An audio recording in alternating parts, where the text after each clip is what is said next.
Reach into the pockets of your mind and make some room for the truth. Our experts are on a mission to reveal the cold, hard facts about Southern Connecticut State University. You have but two paths to choose from, the one they want you to take, or you can follow us inside the vault. Hello and welcome to The Vault, your source for the best kept secrets of Southern Connecticut State University. I'm your host, Alexis Villa. After careful investigation and preparation, we have a vault full of Southern's hidden treasures. On today's episode, we'll show you some hidden parking spots on campus, let you in on where you can find exotic fish, and get to the bottom of the Bagel Wagon's mysterious name. Before that, we'll visit the school's planetarium. If you care for dimly lit rooms, SCSU has a fully functional planetarium located in Morrill Hall. Jason Karubia obtained a behind-closed-doors look at this out-of-this-world building, rarely visited by students. On October 9th, 1957, a group called the Moonwatch Station first spotted the Soviet satellite Sputnik on the rooftop of Engelman Hall. President Dr. Hilton C. Bewley proposed a major expansion to the small school, capitalizing on the space race sparked by the unidentified flying object. In 1961, Morrill Hall was opened, complete with a planetarium and an astrodome observatory using a state-of-the-art 12-inch reflecting telescope. While the observatory is not functional today, the planetarium very much remains a teaching tool of Dr. James Fulmer, Associate Professor of Earth Science. He regularly uses the Spitz A3 projector during his astronomy lectures and conducts a planetarium show once a semester. And it helps explain things about how time is kept in astronomy and how we locate things in the sky with coordinates and use star maps. Mainly, though, it's to present the night sky and how it evolves. Dr. Fulmer and the Earth Science Department are hosting an event on December 5th where students will be able to examine lunar rocks provided by NASA and experience a planetarium show. Students sometimes find that parking on campus can be a hassle. We're going to let you in on some parking secrets. For your average Joe, parking is available in Wintergreen, Fitch Street, and West Campus. But when you're in a pinch for time and running late for class, Talia Feliciano found hidden spots where you can find parking. The closest spot is in the back of the Adante Student Center. Though parking time limits are posted, an anonymous source has confirmed that the SCSU police almost never issue tickets. For those of you that have classes at or around Earl Hall, you're able to find parking there after 4:30 p.m. and at the parking lot right across from the School of Business.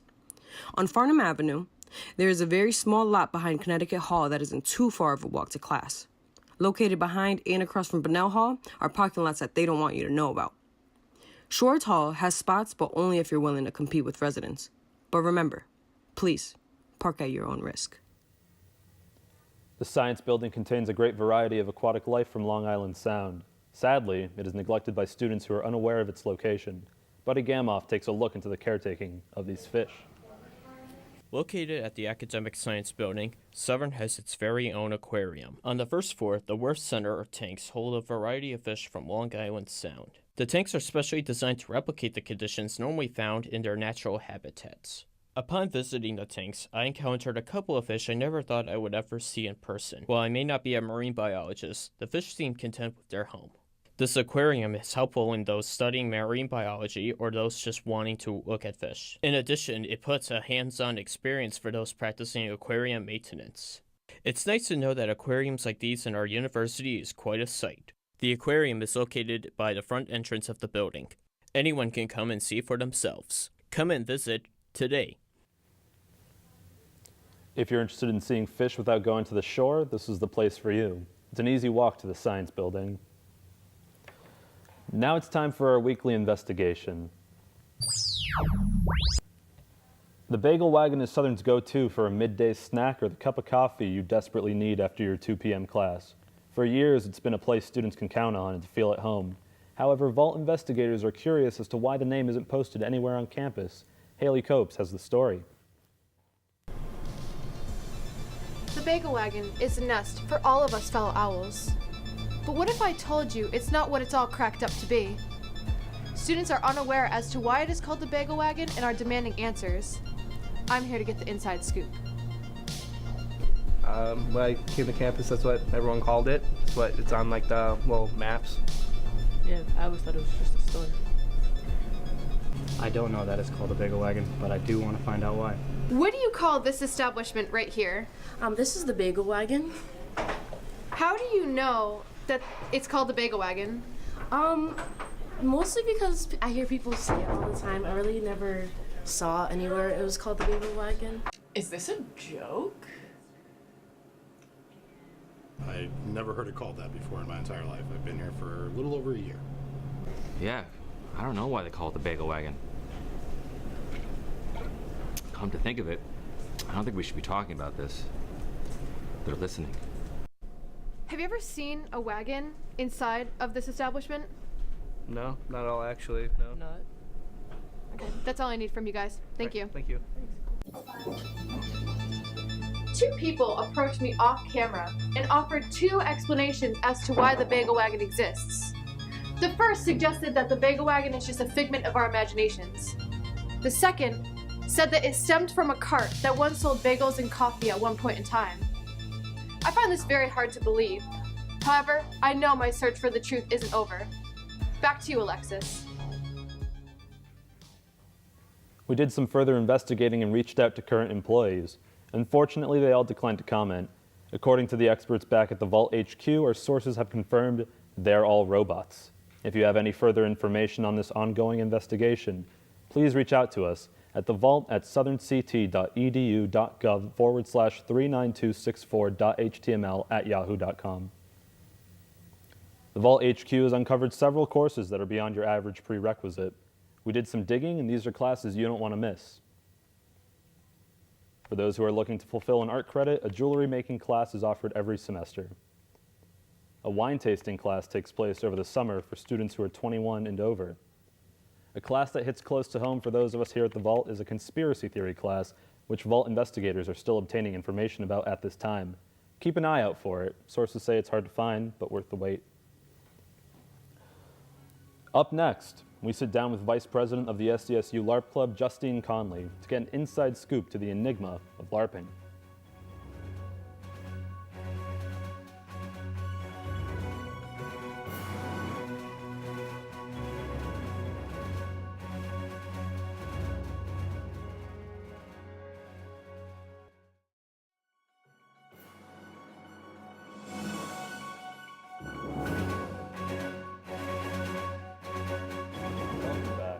Inside the vault with me is Justine Conley, Vice President of the SCSU LARP Club.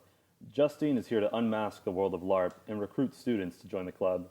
Now, Justine, could you explain what the heck LARPing is, please? So LARPing is an acronym turned verb. It stands for live action role play. And in essence, it is improv acting mixed with combat, which is a sport, mixed with costuming and makeup, which is art. It's just all of the above. Well, that sounds pretty intense. Now, how did you get into LARPing? I found LARPing through Southern Connecticut State University's LARP Club, actually. I started here last semester and found these guys on Alconnect, and I showed up for one meeting, and I just fell in love. The community is so open and inviting. The people there are fantastically creative and crazy overall. They're just quirky as heck, and it's great. How long have you been? Since I joined LARP Club, so that is about 2 semesters. 2 semesters. What are some of the basic rules of LARPing? Don't hit the person too hard with your combat safe buffer. It will hurt if you hit too hard. Besides that, respect each other. That's the most important rule. Respect everyone's pronouns. Everyone's super inclusive group, so we respect pronouns, sexualities, races, all that. Respect, respect, respect. It sounds like a pretty inclusive place. Oh, yeah. Oh, yeah. So the character right now, are you assigned a character? Do you make one up yourself? Oh, I definitely create my characters. Okay. Everyone creates their characters. It's an important aspect of LARP, actually, is designing the person you want to be for your game.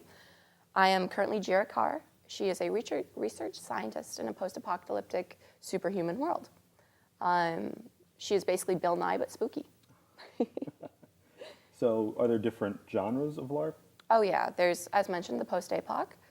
There is fantasy, which is very, very common, such as Lord of the Rings.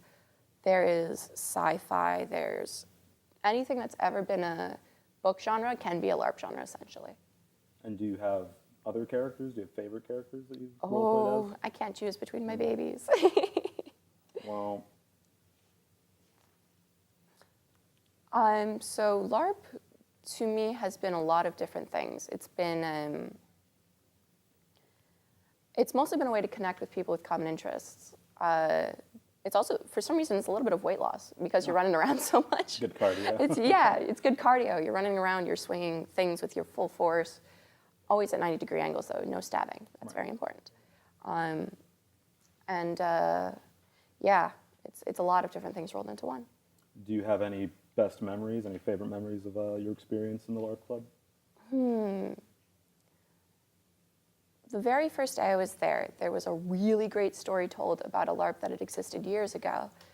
And the story kind of follows where one of the game runners threw in like a silly little character. I believe the character was part penguin. And suddenly the whole story of a major part of the LARP plot ended up being about this penguin, to the point where there were real estate sharks, but the sharks were actually sharks. It was just a silly little story, and it's what really intrigued me on my first day there. It sounds like it can get pretty complicated, really fleshed out. Oh gosh, yeah. The little details, they end up mattering so much. And you mentioned that you've made a lot of friends through LARP. Do you think it's a good place that you could meet other people? Yes, most certainly. I've connected with a whole group of people I will probably treasure for the rest of my life. Now, so you're the vice president of the LARP Club. Could you explain to us what your role is?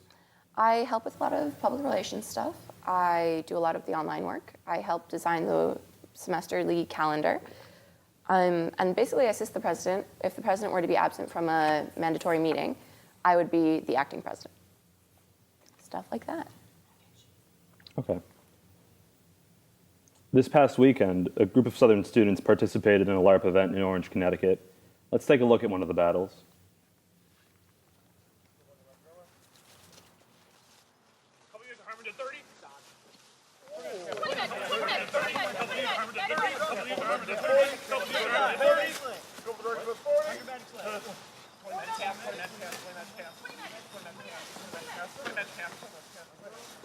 So Justine, could you explain what's happening in this scene? Well, we've got a combat scenario here. We've got shields raised and boffers flying, and I saw some spell packets, which if you land that spell packet, you just cast a spell on someone. Big part of combat right there. Sounds spicy. For sure, for sure. So back on the topic of characters, how did you come up with your character? So I didn't realize this, but I accidentally designed her to be like one of my favorite research examples on TV. I don't know if you've ever seen the show NCIS, but there is a goth researcher who is very high energy and very good at what she does. And that is how I came up with the idea for Jarrett Carr. And when you go to a LARP event, how do you get into character? What do you think is the best way to do that? I listen to music that I think represents the character, actually. While you're putting on the makeup, while you're getting in costume, you're just feeling it. You're just thinking very hard. What would my character think? What would my character say? Stuff like that. Do you have any LARP music recommendations? For my character in particular, it's often Rob Zombie's Dragula, I would say so. Well, Justine, thanks for taking your time today to come and be on our show. Thank you so much for having me. It was a pleasure. If you're interested in joining the LARP Club, email Justine at conley3@southernconnecticut.edu or visit them Thursday nights at 7:30 p.m., room 301 in the Adante Student Center. Thank you for joining us here in the Vault, your inside source for Southern's best-kept secrets. And thank you, Justine, for revealing the world of LARP to us. Tune in next week, where we expose what really goes into the food at Con Hall. Have a good night, and remember, you didn't hear it from us.